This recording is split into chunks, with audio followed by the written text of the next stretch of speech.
Kalau aku kaya, kalau aku kaya, aku nak gaya. Untuk pengurusan bilik belajar, konsepnya terlampau luar lah. Banyak benda yang nak diuraikan.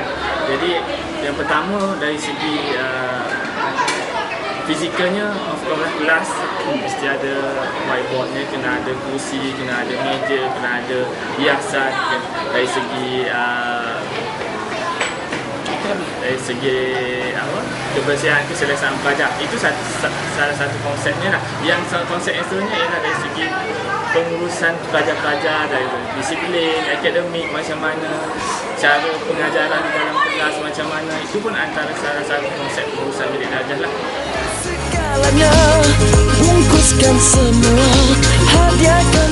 Pengajaran kumpulan biasanya cikgu-cikgu di sekolah ini pertama kerap kali lah buat dari segi kumpulan, dibahagikan beberapa kumpulan. Biasanya pelajar-pelajar akan buat pembentangan, buat persembahan, dan biasanya dalam menggunakan kertas sebak, kertas macam-macam lah. Macam IT, kalau menggunakan ICT, kita akan suruh pelajar-pelajar buat grup dalam kumpulan, buat pembentangan menggunakan ICT. Oh, pakai jeans hype man, aku je biar aku belanja. Subsidi guna korang. Biasanya kita akan bergantung kepada kepada subjek itu, kepada bahan yang kita akan gunakan. Ada kadang-kadang kita perlu asingkan yang pandai dan yang kurang pandai untuk menyelesaikan mereka, untuk berbincang, untuk membolehkan mereka lebih banyak memberi idea. Kalau dah sama-sama, ada juga kita bagikan campur, ada yang pandai, ada yang tak pandai. Itu bergantung kepada bahan ataupun subjek yang kita nak ajar je lah. Dari setiap teknik-teknik itu boleh digunakan, semua boleh digunakan. Tapi kita mengikut keadaan pelajar, kita mengikut. Ada juga pelajar-pelajar kita gunakan sebagai pelajar-pelajar pandai, kita guna sebagai versi. Kita jadikan dia versi membantu pelajar-pelajar yang kurang pandai.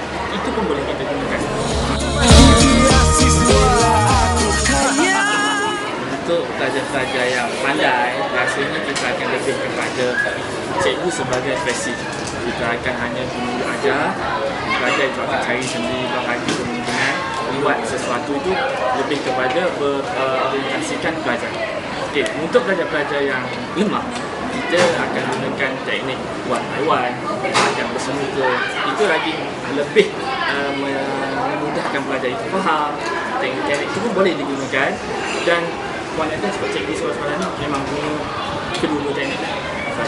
Ada yang buat pandai, kita akan guna teknik versi, yang kurang pandai kita akan buat individu lah untuk belajar ajar satu persatu, memudahkan dia memahami subjek itu lah. Kalau aku kaya, Sekolah ini memang sekolah akan mewajibkan semua kelas ada ruang baca. Ruang untuk membaca pelajar-pelajar, disediakan satu ruang, satu sudut untuk pelajar-pelajar membaca. Kita akan sediakan kursi, meja semualah untuk budak-budak belajar. Contohnya semasa ketiadaan cikgu.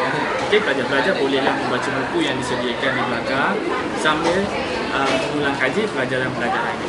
Aku betulkan semua lubang atas jalan raya. hati aku. Datang daripada pelajar. Lebih kepada pelajar. Guru-guru hanya membantu bahan apa yang dibawa, apa yang boleh dibawa, apa yang tak boleh dibawa. Contohnya komik. Cikgu-cikgu dah bagi guide, tak boleh bawa maklum ni macam ni, macam ni. Kalau komik yang bentuk sejarah, yang dalam koran gambar sejarah boleh dibawa. Jadi cikgu lebih berorientasikan pelajar. Pelajar bawa bahan yang sesuai dengan mereka. Kita lebih kepada kebebasan kepada mereka untuk.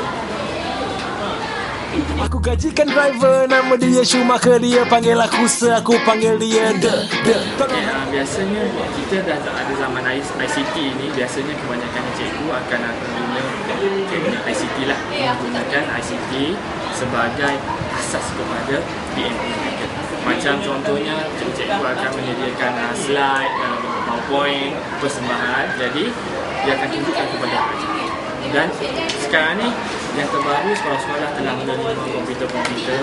Jadi setiap guru mesti buat persembahan bahan untuk mengajar dalam bentuk ICT dan dihantar kepada pelajar secara maya ataupun kita panggil sebagai e-learning lah. Dalam e-learning bahkan kita juga ada blog pelajar-pelajar mempunyai laman-laman blognya sendiri. Jadi pelajar-pelajar akan dihantar latihan, nota, kita akan lebih banyak lebih kepada orientasikan ICT lah.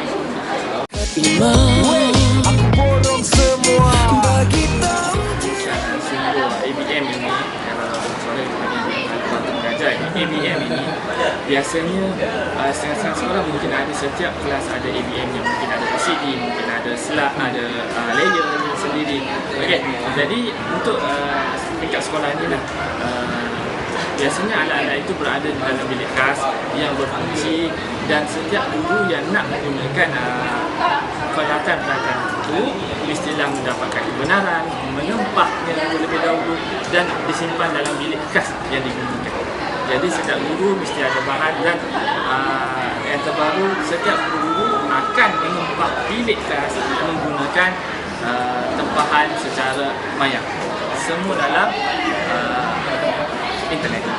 Okay, dan maksudnya cikgu akan menempah awal di rumah contohnya. Jadi tempah di rumah untuk penggunaan esok contohnya boleh digunakan macam itu. Di sekolah-sekolah ni ada beberapa bilik yang dikhaskan untuk ada alat-alat tersebut. Dan ada juga alat yang disimpan yang khas macam untuk dibawa ada juga digunakan. Tapi biasanya akan digunakan dalam bilik-bilik tertentu sahaja. Tidak akan digunakan di dalam kelas lain-lainnya.